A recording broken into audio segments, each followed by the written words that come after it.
Angiography और angioplasty ये दो ऐसे शब्द हैं जो कि आजकल अधिकांश लोग इसको जानते हैं और समझते हैं, क्योंकि उन्हें नहीं तो उनके नियर एंड डियर वंस को कहीं ना कहीं इसकी आवश्यकता पड़ गई होती है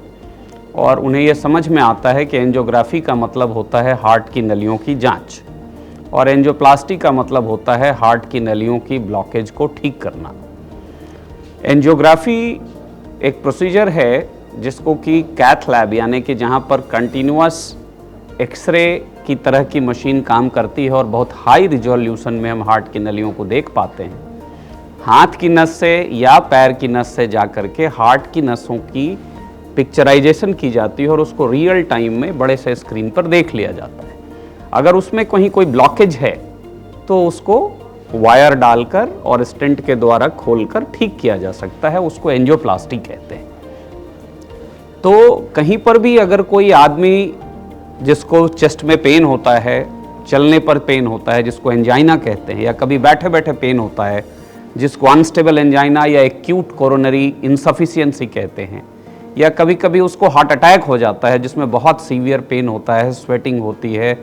और उसको बेहोशी भी आ सकती है। उससे कई सारे कॉम्प्लिकेशन हो सकते हैं कि बीपी का कम हो जाना, बीपी बहुत अधिक हो जाना, सांस फूल जाना, धड़कन गड़बड़ हो जाना। तो ये सारी चीज़ें एक हार्ट अटैक के कॉम्प्लिकेशंस हो सकते हैं और हार्ट अटैक को भी उस दौरान जब वो व्यक्ति बहुत तेज़ी से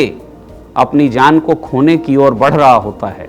अपनी ज़िंदगी को खोने की ओर बढ़ रहा होता है, उस वक्त उसको दवाएं देकर उसकी एंजियोग्राफी करके उसकी नली को खोला जा सकता है। हार्ट अटैक यूजुअली हार्ट की नलियों में ब्लॉकेज के आसपास क्लॉट बनने से होता है और उस क्लॉट को कुछ दवाओं से घुलाया भी जा सकता है और उसको एंजियोग्राफी करके उस क्लॉट को निकाल करके उस एरिया की स्टेंटिंग भी की जा सकती है, जिसको कि प्राइमरी एंजियोप्लास्टी कहते हैं।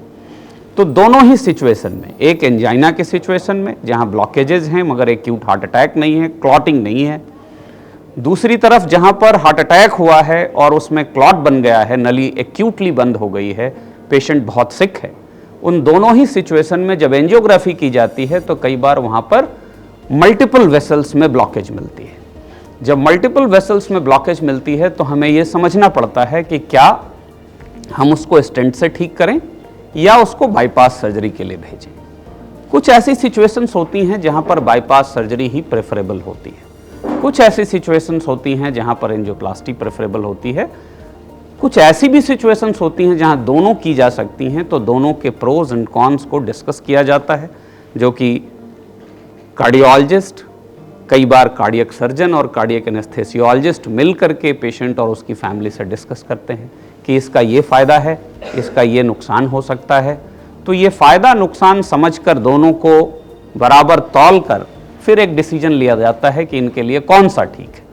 तो जहाँ पर पेशेंट स्थिर है, उसको अभी हार्ट अटैक नहीं हुआ, वहाँ ये सारा डिस्कशन पॉसिबल है और फिर बाईपास सर्जरी की तैयारी भी पॉसिबल है। मगर जहाँ पेशेंट को हार्ट अटैक हुआ होता है और उसको बहुत तेज़ दर्द हो रहा होता है, उसका बीपी कम हो रहा होता है, उसका पल्स इरेगुलर हो रहा होता है, उसकी सांस फूल रही होती है, उसकी धड़कन गड़बड़ हो रही होती है, उस स्थिति में इतना वक्त नहीं होता कि ये सारा डिस्कशन किया जा सके और कार्डियक सर्जन को, कार्डियक एनेस्थेटिस्ट को बुलाया जा सके। उस समय एम ये होता है कि जो नस बंद हुई है उसको जल्दी से जल्दी खोलकर ठीक किया जाए कि पेशेंट की लाइफ को वापस ट्रैक पर लाया जा सके, उसकी जान को बचाया जा सके। तो उस स्थिति में कई बार हमें एक से ज़्यादा नसों की एंजियोप्लास्टी करनी पड़ती है या एक से ज़्यादा स्टेंट लगाने पड़ते हैं। बहुत सारे कॉम्प्लेक्स सिचुएशंस में भी स्टेंटिंग करनी पड़ती है, जिसको हम मल्टी वेसल पीसीआई कहते हैं। तो these multi vessel PCI are far more demanding, क्योंकि वो पार्टिकुलरली जब लाइफ सेविंग सिनेरियो होते हैं तो उसको करना हमारा शौक नहीं, हमारी मजबूरी हो जाती है, क्योंकि उस वक्त उसके अलावा पेशेंट की जान को बचाने का कोई और तरीका हमारे पास नहीं होता है। तो इसलिए आज की चर्चा का जो विषय है कि multi vessel angioplasty in life saving scenario, तो यहाँ पर हम यही चर्चा करेंगे कि ऐसी कौन सी सिचुएशंस होती हैं जहाँ पर एक पेशेंट जिसको बाईपास सर्जरी के लिए जाना चाहिए था या जा सकता था, उसकी भी हमें एंजियोप्लास्टी करनी पड़ी, क्योंकि उस पेशेंट की जान उसके बगैर नहीं बचती।